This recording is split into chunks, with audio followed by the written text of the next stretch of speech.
Et salut Arnaud. Bonjour. Alors tiens, j'espère que vous allez bien. On va parler médias et enfance, parce que ça fait une semaine qu'on voit Dorothée partout. Ah, partout. Partout. Dorothée, elle a bercé notre enfance, on était tous des copains. Apolline, c'était ma copine. Charles Magnin, c'était mon copain. Mathieu Béliard, ça marche pas les rimes, il y en a pas. Où est-ce qu'il va? Ouais. À l'époque, nos parents nous disaient « Oui, regardez Dorothée, c'est pas bon pour les enfants, ça les rend violents, ça les rend surexcités. » Et 30 ans plus tard, quand on fait le bilan, ils avaient peut-être pas tort au final. Ouais. Peut-être qu'il y a eu des conséquences. Je suis sûr que Brigitte, elle mettait Macron devant Dorothée. Et c'est pour ça le côté « Envoyez les CRS sur les infirmières !»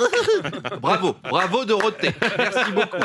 C'est pour ça que Emmanuel Macron, il aime autant les musclés peut-être. Alors, tant qu'on parle culture, je vous emmène au Louvre. La directrice alerte sur le délabrement du musée. Alors le président se rend sur place aujourd'hui. Après Notre-Dame, c'est un nouveau chantier. Macron, il est 50% président, 50% entrepreneur dans le bâtiment. Il va débarquer en salopette avec une caisse à outils. Bonjour. Alors ça c'est un mur porteur. Ça c'est pas porteur. Franchement, Apolline, si vous avez une salle de bain à carreler, vous faites. J'y avais pas pensé. Allô l'Élysée, j'ai des petits travaux à faire. Est-ce que le président peut passer dans la semaine? Le dossier va être pris en charge par Rachida Dati également, puisqu'elle a l'habitude des ravalements de façade. Et le président va déambuler dans les allées du musée, en commençant par les antiquités égyptiennes. Oh, la belle momie! Pas du tout, monsieur le président. Oh putain, Jack Lang! Oui, il le tient! J'ai refait un tour à la clinique pour mon nouveau lifting. Regardez, on m'a tiré toute la peau du visage et elle est attachée derrière dans le cou avec 8 petites pinces à linge. On ne voit rien. Oui, Jack. Alors, c'est quoi ce tableau? On dirait un conseil des ministres. Non, c'est le radeau de la Méduse. C'est ressemblant. En tout cas, Françaises, Français, nos œuvres sont dans un état de délabrement inquiétant. Mais, je vous le promets, dans 5 ans, je remettrai des bras à la Vénus de Milo, même si ça doit vous coûter les vôtres. Même la Joconde va arrêter de sourire en le voyant arriver dans la salle. Oh non, pas lui. Retailleau va la renvoyer en Italie, la Joconde. Mais dehors, les Romano! Allez hop. Apolline, vous étiez au Louvre la semaine dernière. Oui, c'est vrai. Alors, pas en tant qu'œuvre d'art, Non. même si vous auriez pu, mais parce que, vous l'avez dit sur BFM, un de vos chérubins, le 7e, je crois, avait un exposé à faire sur Nefertiti. Nefertiti, Charles, c'est la sœur de Samuel Titi. Oui. Voilà, il faut savoir. Un petit peu de culture. Un petit peu de culture. Avec quel argent il faut rénover le Louvre, Oui, Arnaud? ça c'est une grave question économique. grave Quel question. pognon? On va voir ce qu'en dit BFM Business. Banquier, banquière, bonjour. Nous sommes avec Nicolas Dose et Manu Le Chypre. Nicolas, comment financer le Louvre? Le Louvre, ça marche pas, quoi. À un moment, faut arrêter de se mentir, faut assumer, on va pas se tirer les cartes entre gitans, à un moment, faut poser ses bollocks sur la table, on n'a plus une thune. Et alors, si ça pose un problème, je vais te dire, tu viens dans le couloir, je suis un dingue dans ma tête, on se démarre. Oui, Nicolas. Manu Le Chypre. Tellement vrai. On doit avoir un moyen de trouver de l'argent pour la culture sans faire payer les contribuables. Je pense notamment au naming, comme les stades. On a eu la MM Arena, on a eu l'Alliance Riviera. On pourrait faire un partenariat public-privé avec, par exemple, les boîtes William Saurin. Ça donnerait Louvre Boîte William Saurin.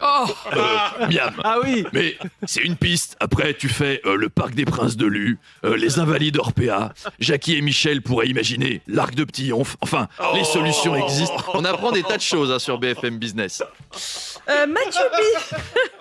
Oh mon Dieu. Arnaud, Mathieu Bedini, Oui. Mister Rhône-Alpes, a été élu ce week-end Mister France 2025.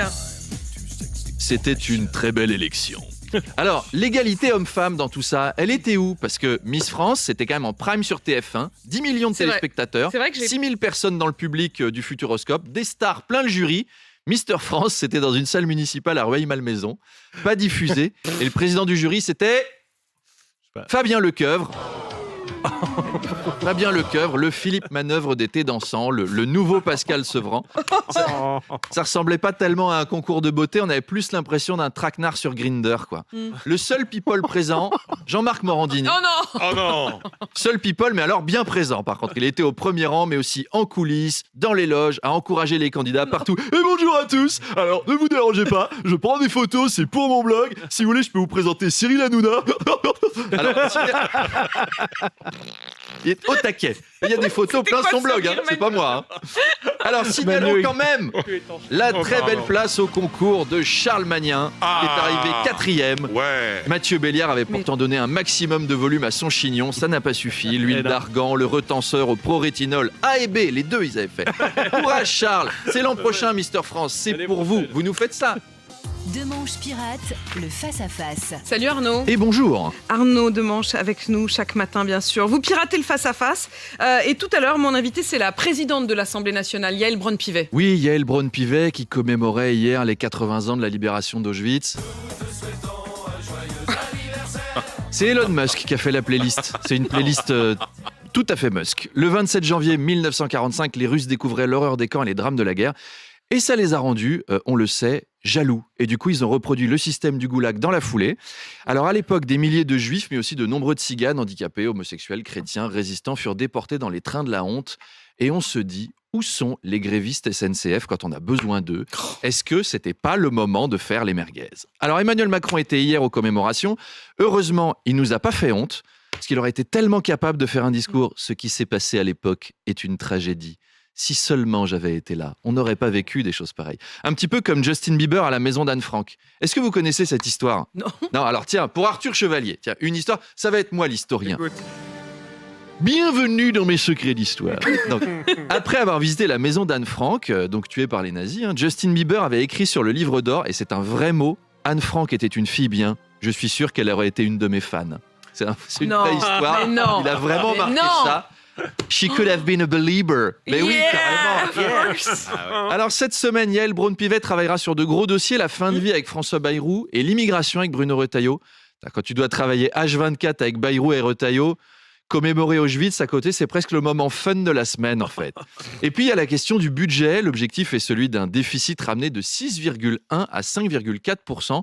Donc pas à l'équilibre, mais moins pas à l'équilibre qu'avant. Ça progresse, quoi. Est-ce que Manu valide cette formule? Alors, J'adore cette- c'est un peu ça, c'est un peu comme si Pierre Palmade annonçait « J'ai changé, je conduirai moins vite et je boirai moins de café ». Alors ok, c'est louable, mais le problème n'est pas encore tout à fait résolu. Non. On n'y est pas encore. Allez, rendez-vous avec Yaël à 8h30.